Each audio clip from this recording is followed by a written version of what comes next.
je suis le vrai cep et mon Père est le vigneron. Tout sarment qui est en moi et qui ne porte pas de fruit, il le retranche. Et tout sarment qui porte du fruit, il émonde afin qu'il porte encore plus de fruits. Déjà vous êtes purs à cause de la parole que je vous ai annoncée. Demeurez en moi et je demeurerai en vous. Comme le sarment ne peut de lui-même porter du fruit, s'il ne demeure attaché, Notre thème c'est l'attachement à Jésus-Christ, s'il ne demeure attaché au cep. Ainsi, vous ne le pouvez non plus si vous ne demeurez en moi. Je suis le cep, vous êtes le sarment. Celui qui demeure en moi et en qui je demeure porte beaucoup de fruits, car sans moi, vous ne pouvez rien faire. Galates 5, verset 22. Galates 5, verset 22. Mais le fruit de l'esprit, c'est l'amour, la joie, la paix, la patience, la bonté, la bénignité, la fidélité, la douceur, la tempérance. Nous lisons également 1 Corinthiens 12, versets 7 à 10. 1 Corinthiens 12, 7 à 10. Or, à chacun, la manifestation de l'Esprit est donnée pour l'utilité commune. En effet, à l'un est donné par l'Esprit une parole de sagesse, à un autre une parole de connaissance, selon le même Esprit, à un autre la foi, par le même Esprit, à un autre le don de guérison, par le même Esprit, à un autre le don d'opérer des miracles, à un autre la prophétie, à un autre le discernement des esprits, à un autre la diversité des langues, à un autre l'interprétation des langues. Pour terminer, nous prenons un verset dans l'Ancien Testament, Exode 28, 33 à 34. Exode 28, 33 à 34. Tu mettras autour de la bordure, il s'agit de l'habit du sacrificateur, tu mettras autour de la bordure en bas des grenades de couleur bleue, pourpre et cramoisi, entremêlées de clochettes d'or. Des grenades entremêlées de clochettes d'or, une clochette d'or et une grenade, une clochette d'or et une grenade sur tout le tour de la bordure de la robe. Que Dieu bénisse sa parole. Alléluia.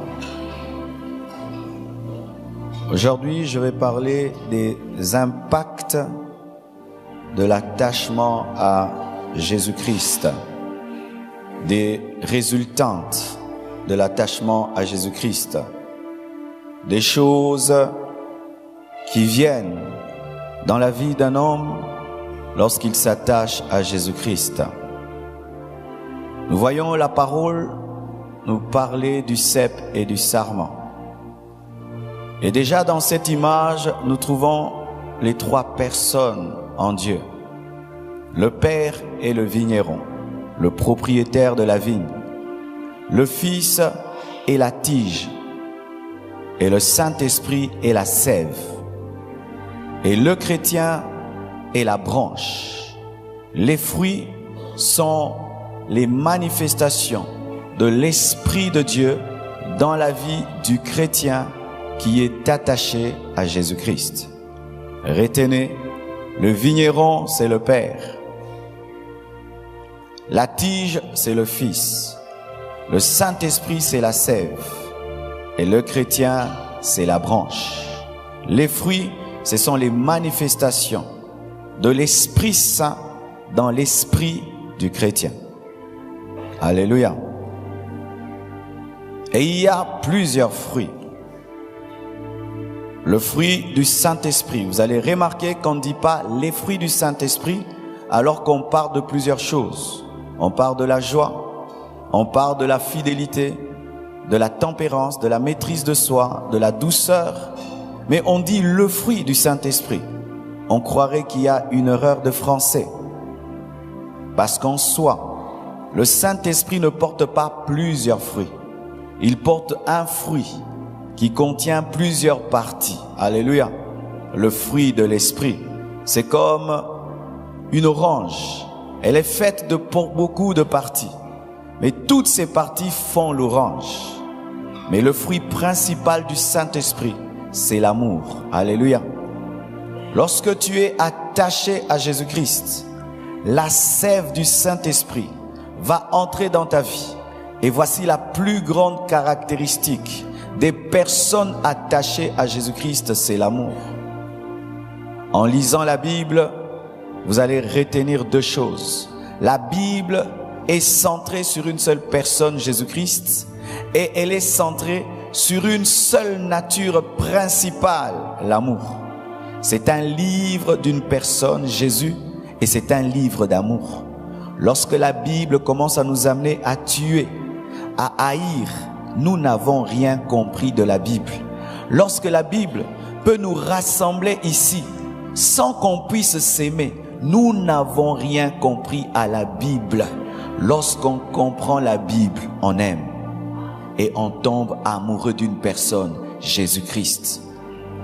Quand je suis entré en retraite de 40 jours dans ma chambre, dans mon bureau, et que je me suis enfermé, j'ai croyé en sortir avec des très grandes révélations.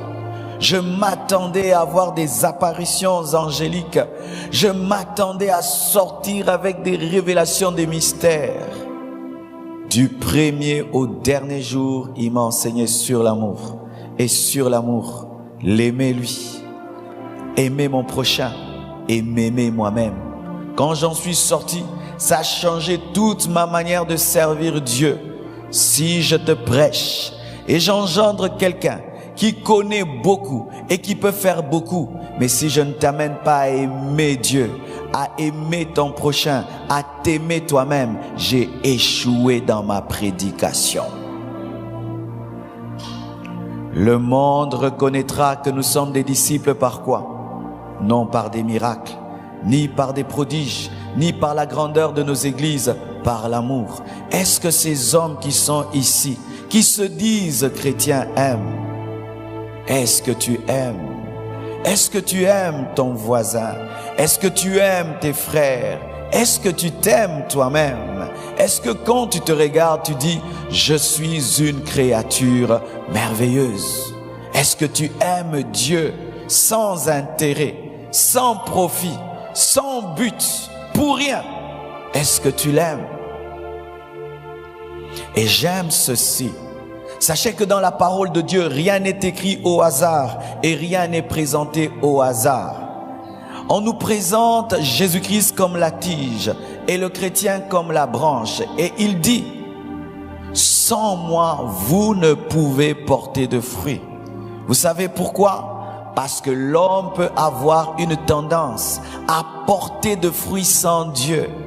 Il a une tendance, une fois qu'il commence à avoir des résultats, à se déconnecter de la source des résultats.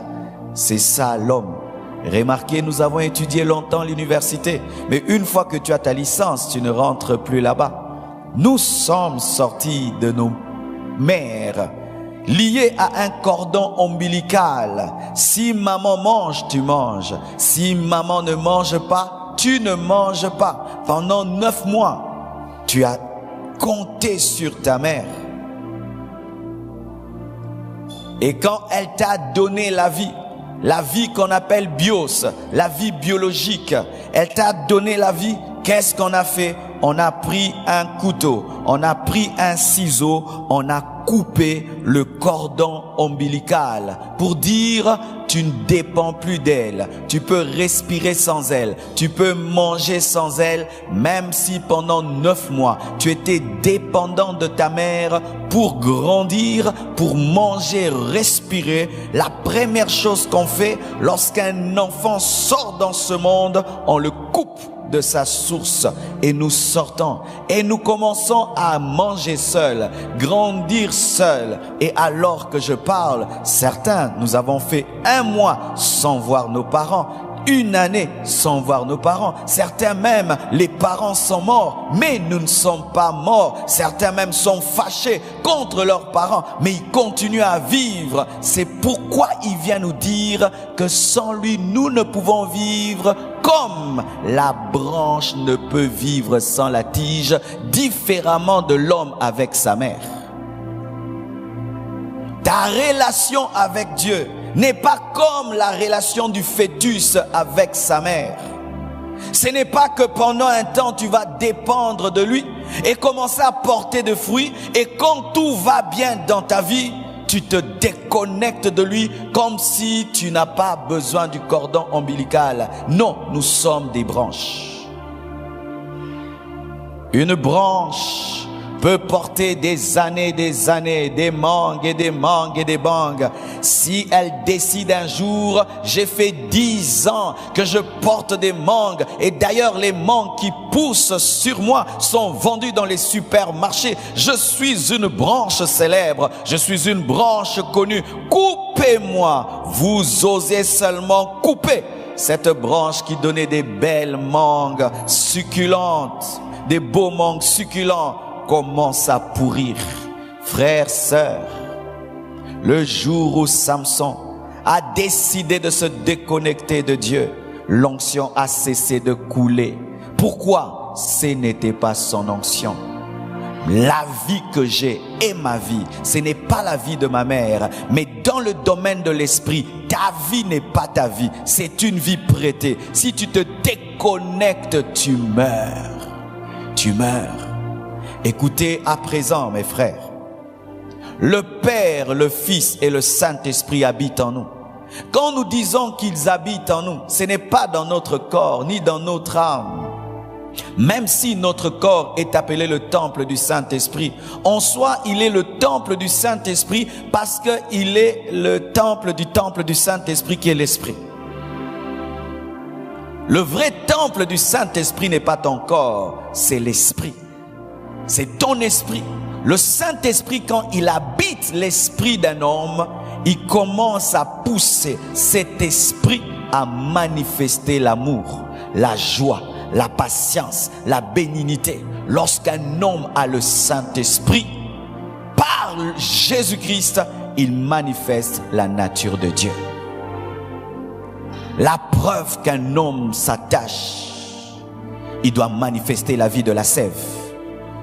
Si tu es une branche attachée à la tige, tu dois manifester la sève.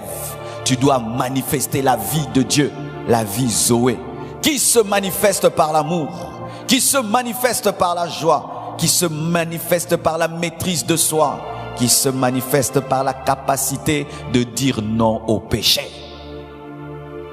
Frères, sœurs, avez-vous vu une branche en train d'intercéder pour que la sève puisse monter?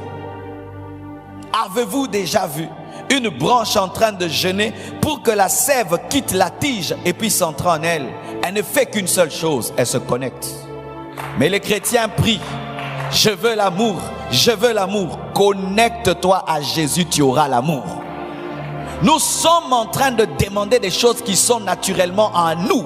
Si seulement tu marches avec Jésus, tu ne feras pas des efforts pour pardonner, pour t'humilier, pour être doux. Tu ne feras pas des efforts pour manifester la douceur.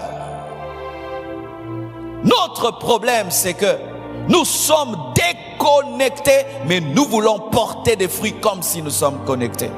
C'est ainsi que vous voyez un chrétien rempli de méchanceté, rempli d'orgueil, rempli d'amertume. Vous vous posez, qu'est-ce qui se passe? La branche s'est déconnectée.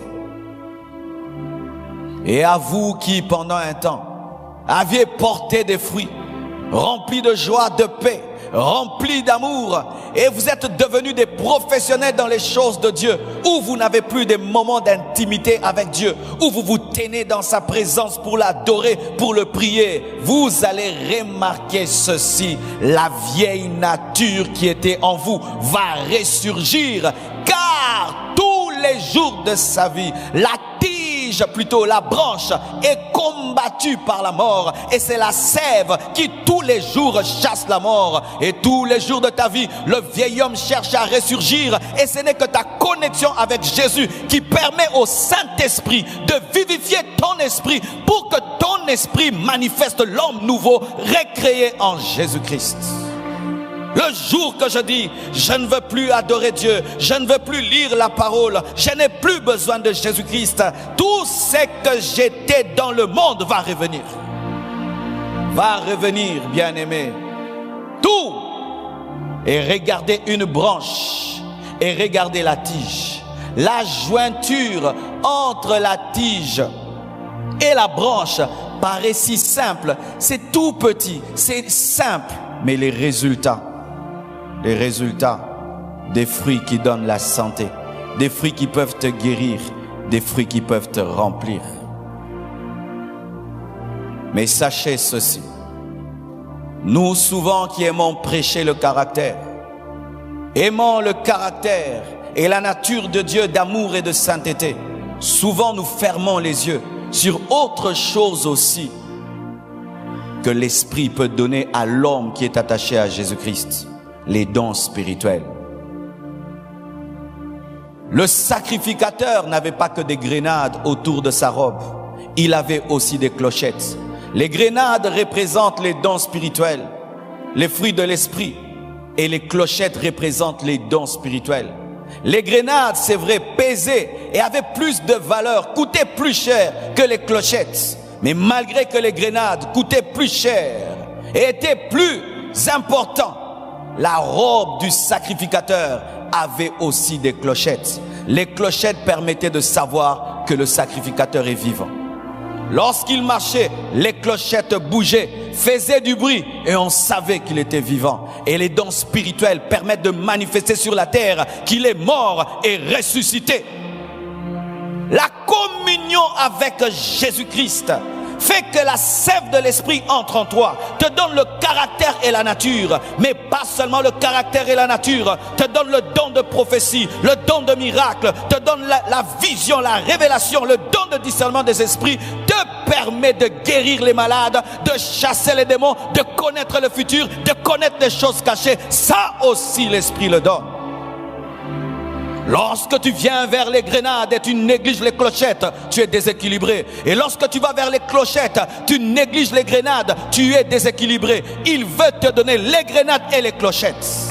C'est pourquoi il est écrit: grenade, clochette. Chaque grenade était accompagnée d'une clochette. Et chaque fruit de l'esprit s'accompagne des dons spirituels. Jésus-Christ n'était pas seulement humble, il marchait aussi sur l'eau. Jésus-Christ n'était pas seulement doux, il chassait les démons. Jésus-Christ n'était pas seulement saint, il révélait les choses cachées. Jésus-Christ n'était pas seulement pur, il était aussi puissant. Souvent, nous sommes défiés que par la sainteté de Jésus. Non, il n'y a pas que cela qui est le défi. Le défi aussi, c'est de guérir les malades, c'est de chasser les démons, c'est de manifester la puissance de Dieu. J'ai lu le livre d'Alexandre Haïdi Nabala, l'un des hommes que Dieu a utilisé puissamment dans le réveil de cette nation. Il est allé, il a lu la Bible et il a vu qu'il était écrit que si nous croyons en Jésus-Christ, nous ferons les œuvres qu'il a faites et nous en ferons des plus grandes. Et il a commencé à se questionner sur ce verset jusqu'à ce qu'il est allé prier dans une grotte. Il a commencé à prier dans une grotte et il a demandé: je veux vivre cette parole, je veux vivre cette parole, je veux vivre cette parole. Le Jésus-Christ là, je veux le vivre. Jusqu'à ce que Dieu l'a revêtu de puissance. Les fous étaient guéris et devenaient ses interprètes. Les morts ressuscités et devenaient des pasteurs. La plupart des pasteurs de Nzamemalam en ce temps-là, c'était des morts ressuscités et des fous guéris. des morts ressuscités. Celui-là qui l'interprète, c'était un mort ressuscité. Bien-aimé, pourquoi? Il n'a pas été défié que par la nature, il était aussi défié par la capacité. La sève donne la vie, mais la sève donne aussi des fruits. Cette année, as-tu même imposé les mains malades, il était guéri? Ça ne vous énerve pas? Ça n'énerve pas les chrétiens d'avoir des malades autour de nous à qui on donne des comprimés et des comprimés et des comprimés, mais tes mains sont en train de chômer. Il y a de la puissance dans tes mains. La Bible dit, vous imposerez les mains malades et les malades seront guéris. Tes mains ne peuvent pas seulement que couper le foufou, tes mains doivent guérir les malades. Les disciples n'ont pas été appelés chrétiens seulement par leur caractère. Ils ont été appelés chrétiens parce qu'ils faisaient les œuvres de Jésus-Christ, parce qu'ils agissaient comme Jésus-Christ. Ils chassaient les démons comme Jésus-Christ. Ils prophétisaient comme Jésus-Christ. Ils opéraient dans le surnaturel comme Jésus-Christ. Jésus-Christ n'a pas qu'à nous donner que des bénédictions, des voitures et des maisons. Il y a aussi l'onction du Saint-Esprit, les dons de l'Esprit. Frères et sœurs, il est temps que nous puissions manifester Jésus-Christ dans sa totalité. Sinon nous sommes déséquilibrés. Dans le temple de Salomon, il y avait 2 colonnes, Yakin et Boaz. Chaque colonne révélait le caractère et l'autre révélait la puissance. Et pour que l'église soit tenue, il faut la puissance et le caractère. Pas seulement le caractère, la puissance aussi. Pas seulement la puissance, le caractère aussi. Lorsque tu lis la Bible, tu vois ce Jésus-Christ qui est né de Marie et qui a commencé à faire des miracles et des prodiges. Et un jour, alors que je priais, j'étais comme si je le suivais. Partout il allait, à Capernaum, faisant des miracles. J'étais là, je voyais comment il guérissait les aveugles. Il faisait entendre les sourds. Et je l'ai vu faire ces miracles, ces prodiges. Et quand il a fini, il est allé où en moi? Le Jésus-Christ qui ouvrait les yeux des aveugles est où? Qui faisait marcher les paralytiques est où? Qui guérissait les fous est où? Que fait-il alors en toi? Il est venu se reposer? Il est en vacances? Il est en vacances? Quelle est la dernière fois que tu as imposé les mains malades pour vivre le Jésus-Christ qui est en toi? Quelle est la dernière fois que tu as imposé les mains à tes enfants pour qu'ils soient guéris? Quelle est la dernière fois où tu as pris autorité sur un esprit mauvais et tu as vu les démons dire je m'en vais? Quelle est la dernière fois? Bien-aimé, la puissance de Dieu est en train de chômer dans vos vies. Vous connaissez le problème de cela? Le problème de cela, c'est que nous avons quitté l'église catholique, mais nous avons toujours la mentalité catholique. Qu'est-ce que la mentalité catholique? Le clergé et les laïcs. Les clergés, eux, ils ont Dieu. Ce sont eux les serviteurs de Dieu. Les laïcs, nous ne connaissons pas Dieu. Nous ne connaissons pas la Bible. Si on est malade, le clergé prie pour nous. Si nous avons péché, il demande pardon pour nous. Ce n'est pas écrit dans la Bible. La Bible dit nous sommes un royaume de sacrificateurs. Tous nous sommes le clergé. Dans le Nouveau Testament, nous sommes tous le clergé. Nous sommes tous serviteurs de Dieu. Vous avez l'onction comme moi. Vous avez la puissance comme moi. Vous avez Jésus comme moi. Vous avez l'autorité comme moi. Lorsque tu as un problème, ne me cherche pas. Résous ton problème par le pouvoir que tu as reçu. Résous ton problème par le pouvoir que tu as reçu. Cette dépendance vous empêche de développer ce que Dieu vous a donné. Cette dépendance. Il y a des pères de famille ici, vous avez des dons de guérison, mais jamais vous ne le saurez. Il y a des mères ici, vous avez le don de discernement des esprits, jamais vous ne le saurez. Pourquoi? Vous n'avez tendance qu'à regarder aux serviteurs de Dieu. Qu'est-il écrit dans la parole de Dieu? Les 5 ministères sont donnés pourquoi? Pour le perfectionnement des saints. En fin de l'œuvre du ministère. C'est-à-dire que les 5 ministères sont des coachs des ministères. Nous sommes loin pour vous coacher dans vos ministères. Il n'y a pas de coach sans joueur. Je suis là pour te dire, tu as quelque chose, manifeste ça. Tu as quelque chose, manifeste ça. C'est ça le ministère. Te pousser à manifester ce que tu as, mais pas te pousser à dépendre de ce que j'ai. Mes frères et sœurs, Avant d'être pasteur, je guérissais les malades. Avant d'être pasteur, je priais, des miracles se produisaient. J'étais au protocole, je donnais des paroles de connaissance. J'étais fidèle, je chassais les démons dans les quartiers, je chassais les démons dans les universités, à l'école. Une fois même, j'ai failli être renvoyé. Quelle est cette génération-ci qui ne manifeste Dieu qu'à l'église? Quelle est cette nouvelle génération qui pense à Dieu qu'à l'église, qui croit au Saint-Esprit qu'à l'église, qui croit à la puissance de Jésus qu'à l'église? C'est pourquoi quand Christ est venu, son ministère était en dehors du temple. En dehors du temple, c'est là la vraie vie chrétienne. Ici, c'est l'école. Je vous forme et quand vous sortez, vous manifestez Jésus. C'est quand tu arrives à l'église que tu te souviens que tu peux chasser les démons. C'est quand tu arrives à l'église que tu te souviens que tu peux guérir les malades. C'est quand tu arrives à l'église que tu te souviens que tu peux entendre la voix de Dieu. C'est quand tu arrives. Alors qu'il est possible, frère, de connaître, de vivre avec Dieu de manière surnaturelle. Ce sont les impacts de la présence de Jésus en toi. Tu peux même commencer à tester la présence de Dieu dans ta vie par des si petites choses. Des fois même, je prie, je dis, Seigneur, je veux aller tel endroit. Il y a trop d'embouteillages. En Europe, on nous donne un GPS qui te permet de savoir, ne va pas à gauche, à droite, il y a un embouteillage. Mais le Saint-Esprit plus que le GPS. Je dis, je veux prendre quelle route? Et il me dit, va comme ça. Mais tu dis, non, à cette heure-là, il y a des embouteillages. Va comme ça. Et j'y vais. Des fois, on sort avec Sion. Et on est étonné, la route est dégagée. Pourquoi? Le GPS spirituel, tu l'as. Le Saint-Esprit. La colonne de nuée et la colonne de feu, c'était quoi? Le GPS du désert. Bien aimés frères et sœurs, vous avez Dieu, mais vous mourrez comme des hommes. Vous mourrez comme des hommes. La vie chrétienne est surnaturelle. Elle est surnaturelle. Elle est surnaturelle. Tu ne peux pas passer un mois. Tu es dans les naturels et dans les naturels. Tout un mois.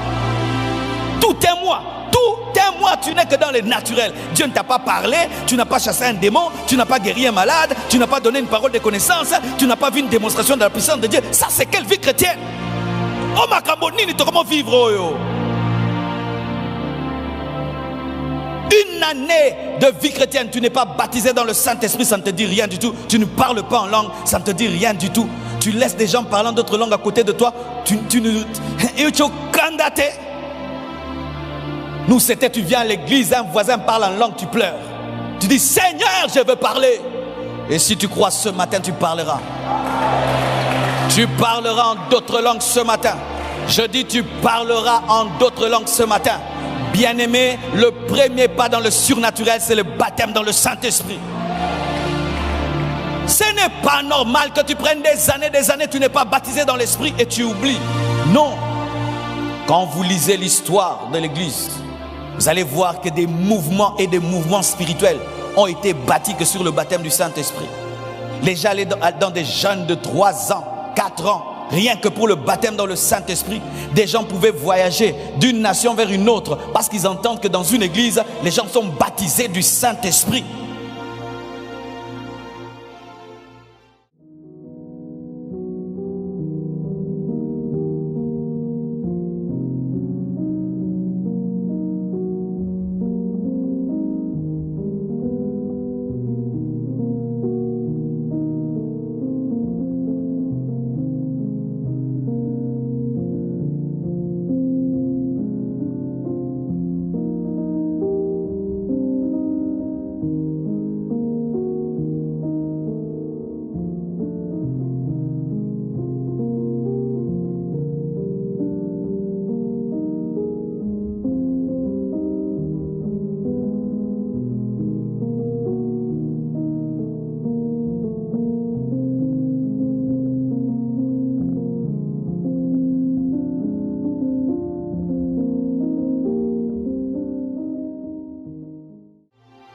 Mes frères et sœurs, il y a plus que cette vie que tu mènes.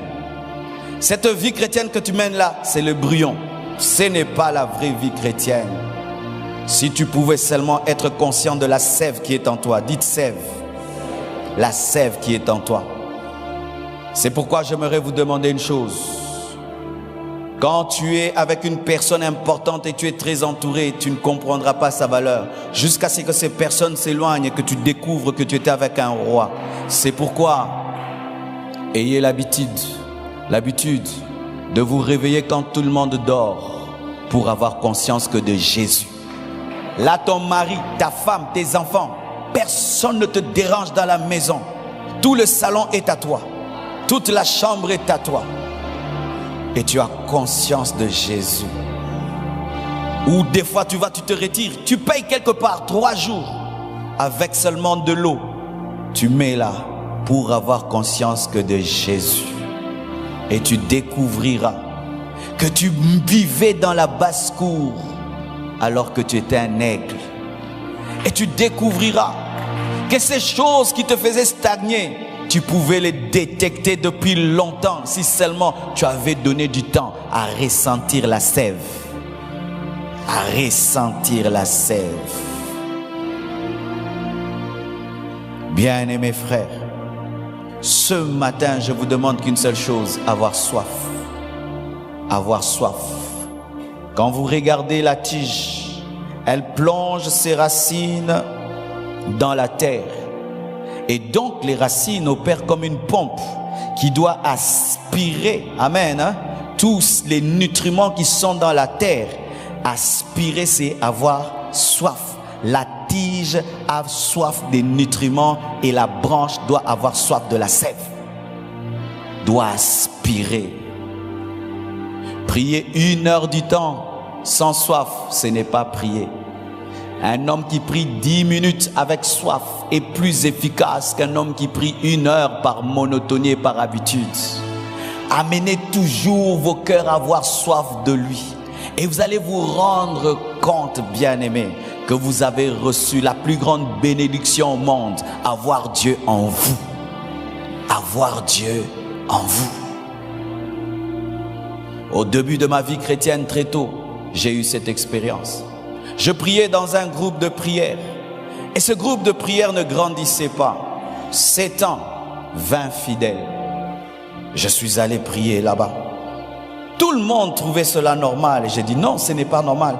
Comment une église peut faire 7 ans avec 20 fidèles?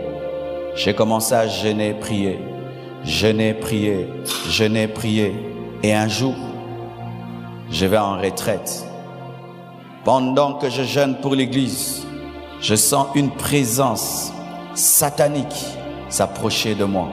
Et j'ai senti cette présence venir parler à mon oreille. J'ai dit, Dieu, ne permets pas ce démon de me parler. Cet esprit m'a parlé. Je ne dormais pas. En très bon français, Marcelo, prépare-toi à mourir. Et quand ce démon a parlé, j'ai eu directement une vision d'un frère qui était dans la chorale, qui me cherchait. Il s'appelait Bertin et il frappait à la porte. Dieu m'a dit, c'est Bertin qui a quitté son corps, quittant Lemba jusqu'à la cité Maman Mobutu en esprit pour me tuer. Et Dieu m'a dit, n'aie pas peur, chasse-le. Je l'ai chassé, il est parti.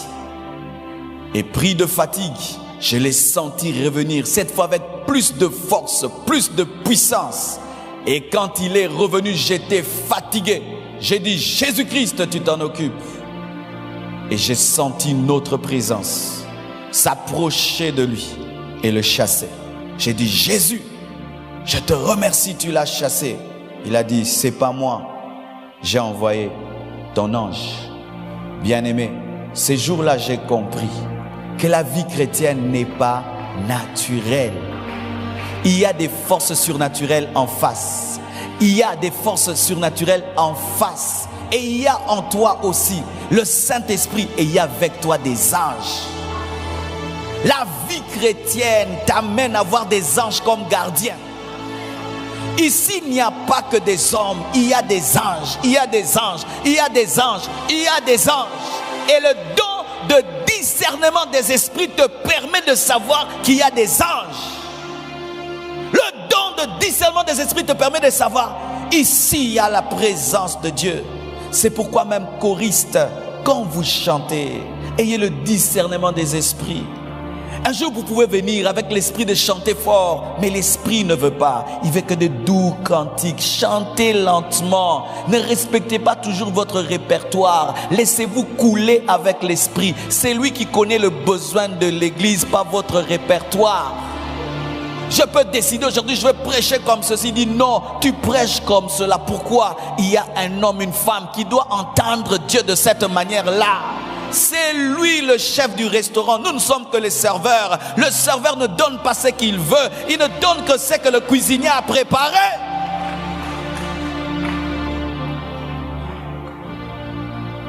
Si vous pouvez avoir soif aujourd'hui, soif de manifester ce qui est en vous, le Jésus qui est en vous, l'Esprit qui est en vous, et de quitter une vie naturelle où vous opérez que dans le naturel, vous parlez naturellement, vous pensez naturellement, vous réagissez naturellement, et quand vous agissez dans la chair, c'est quand vous vous rendez compte qu'il y a Dieu dans vos vies. Dieu souffre de chômage dans nos vies. Nous l'avons reçu et nous l'avons mis dans un coin. Nous l'avons appelé et quand il est venu, nous l'avons mis dans un coin. Nous agissons dans l'intelligence, avec nos forces. Nous croyons que je ferai ceci. Frère, des années, je me suis battu dans le ministère, prêchant, physiquement prêchant. Jusqu'à ce que Dieu m'a dit, si tu commences à me donner chaque premier mois de tes années, dans le jeûne, dans la prière, où tu n'es que dans ma présence, tu verras ce que je ferai.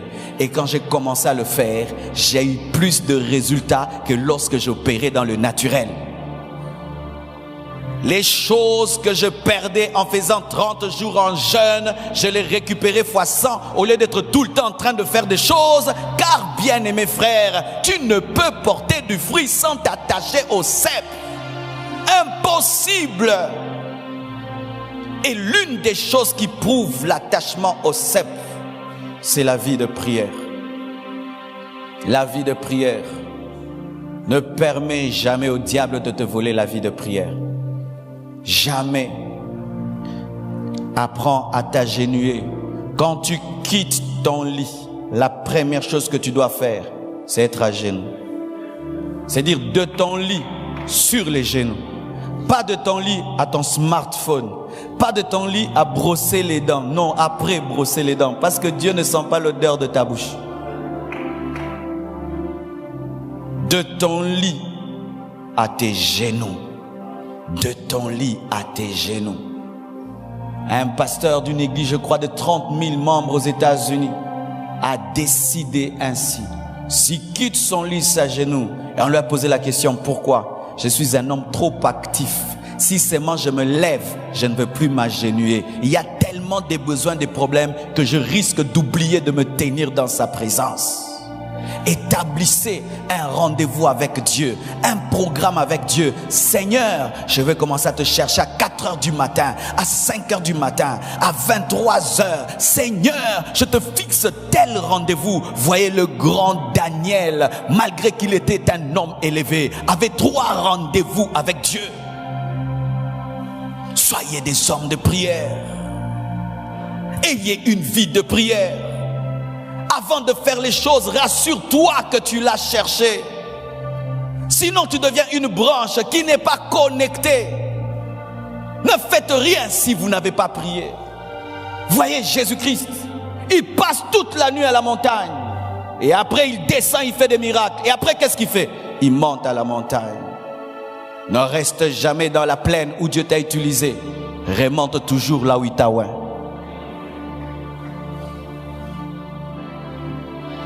Ne priez pas à l'église seulement, priez à la maison.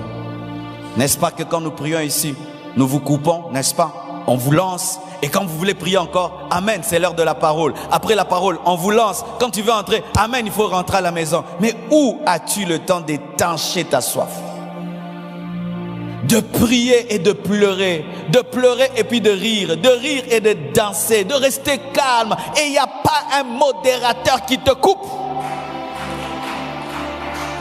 As-tu de tels moments? Si tu as de tels moments, tu porteras des fruits et tu en porteras et encore et encore et encore et encore et encore. Mais si tu te détaches, tu vas forcer les fruits et tu n'en auras pas. Il m'a dit de vous dire qu'il vit en vous. Mais donnez-lui l'occasion de se manifester.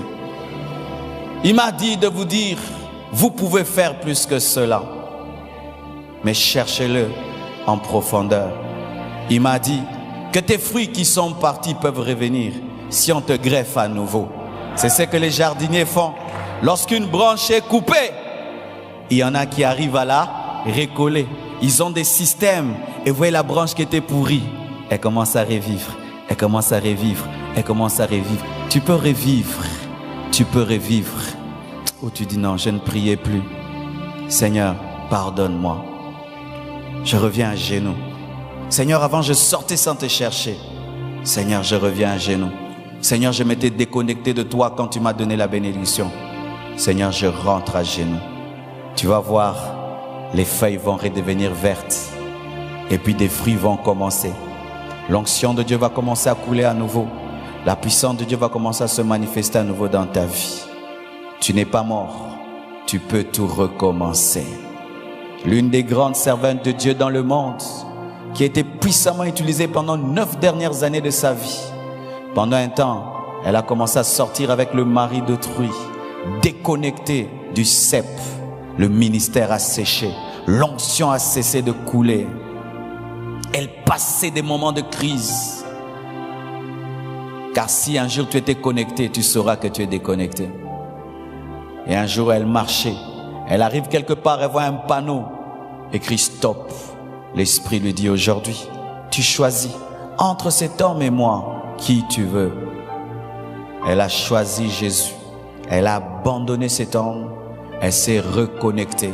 Et Dieu a commencé à utiliser cette femme dans des signes, des prodiges et des miracles, de sorte que il suffisait seulement d'envoyer une requête pour être guéri à son ministère et qu'elle lise cette requête pendant son émission radiophonique, tu es guéri. Des médecins commençaient à recommander les malades vers Catherine Kuhlman. Vous imaginez? Où un médecin te dit, va là-bas, tu seras guéri. Moi, je n'y arrive pas. Et les gens étaient guéris. On disait, qui t'a envoyé? Mon médecin m'a envoyé. Elle s'est reconnectée. Il n'est pas trop tard, mon frère. Tu peux rechercher encore Dieu. Tu peux encore payer le prix de la communion avec Dieu. Tu peux revenir. Je dis, tu peux revenir. Le Père est le vigneron. Le Fils est la tige. Le Saint-Esprit est la sève. Nous sommes la branche. Les dons spirituels et le fruit de l'Esprit sont les fruits que nous ne pouvons manifester qu'en étant attachés. Que Dieu vous bénisse abondamment. Nous allons